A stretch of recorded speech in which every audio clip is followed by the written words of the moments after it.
और म्यांमार के बीच बढ़ते संबंध से चीन की परेशानी बढ़ गई है।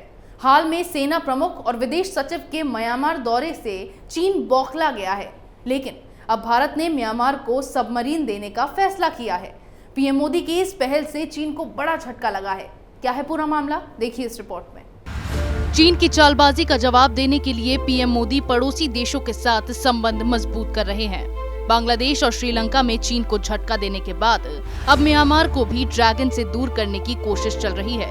भारत और म्यांमार के बीच के संबंध मजबूत होने से चीन के पसीने छूट रहे हैं। पहले सेना प्रमुख जनरल मनोज मुकुंद नरवणे और विदेश सचिव हर्षवर्धन श्रृंखला ने म्यांमार का दौरा किया। म्यांमार के साथ कई समझौते किए गए। इसके बाद अब भारत ने म्यांमार को सबमरीन देने का फैसला किया है, जिससे चीन बौखला गया है। विदेश मंत्रालय के प्रवक्ता अनुराग श्रीवास्तव ने कहा, म्यांमार के साथ मजबूत हो रहे संबंधों के तहत समुद्री क्षेत्र में सहयोग बढ़ रहा है। भारत अपने पड़ोसी देश म्यांमार को किलो क्लास पनडुब्बी INS सिंधुवीर देगा। हम समझते हैं कि ये म्यांमार की नेवी के लिए पहली पनडुब्बी होगी। हमने अपने पड़ोसी देश को हर संभव सहयोग करने की नीति के आधार पर ही म्यांमार को सबमरीन देने का फैसला किया है। पड़ोसी देशों को हर संभव मदद करने की भारत की नीति आगे भी बरकरार रहेगी। दरअसल चीन की नीति भारत के आसपास के देशों को अपने जाल में फंसाकर भारत को कमजोर करने की रही है। पहले उसने श्रीलंका में अपनी पहुंच बढ़ाई। श्रीलंका को कर्ज जाल में फंसाकर चीन ने उसके हनबनटोटम बंदरगाह को 99 साल की लीज पर ले लिया। रणनीतिक रूप से महत्वपूर्ण इस बंदरगाह को हासिल करके चीन किसी भी तरह भारत को घेरने की कोशिश कर रहा है। हालांकि हाल में श्रीलंका ने अपनी गलती स्वीकार की और भारत के साथ संबंध मजबूत किए। श्रीलंका के अलावा चीन ने बांग्लादेश और नेपाल को भी भारत के खिलाफ भड़काने की कोशिश की है।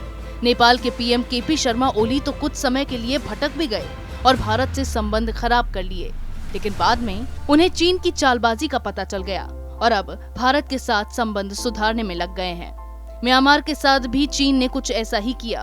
कांग्रेस के समय म्यांमार के साथ संबंध खराब हो गए थे। कांग्रेस की सरकारों के समय म्यांमार के सैन्य शासन को स्वीकार नहीं किया गया था।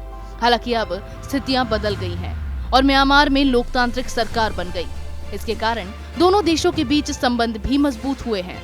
म्यांमार की स्टेट काउंसिल सू की ने भी भारत के साथ संबंध मजबूत करने की योजना पर काम करना शुरू कर दिया है। पीएम मोदी ने पड़ोसी प्रथम की नीति पर काम करते हुए म्यांमार को तवज्जो दिया है, जिसके कारण म्यांमार से भारत विरोधी गतिविधियां चलाने वालों पर रोक लगी है। पूर्वोत्तर भारत के अलगाववादियों के लिए छुपने की जगह खत्म होने लगी और अब म्यांमार को आर्थिक और सैन्य मदद भी की जा रही है।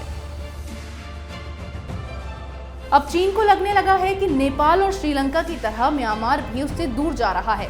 भारत के साथ म्यांमार के बढ़ते संबंध से चीन का भारत विरोधी एजेंडा कमजोर हो गया है। अब पाकिस्तान के अलावा भारत के किसी पड़ोसी देश का चीन के साथ बेहतर संबंध नहीं है। चीन इनका इस्तेमाल भारत के खिलाफ नहीं कर सकता है। इसी तरह की खबरें मैं आपके लिए लाती रहूंगी, तब तक के लिए बने रहिए हमारे साथ।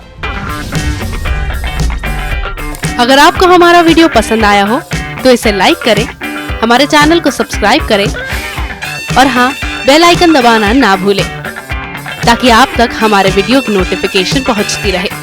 आप अपना सुझाव हमें कमेंट बॉक्स में दे सकते हैं। हमारे साथ जुड़ने के लिए शुक्रिया।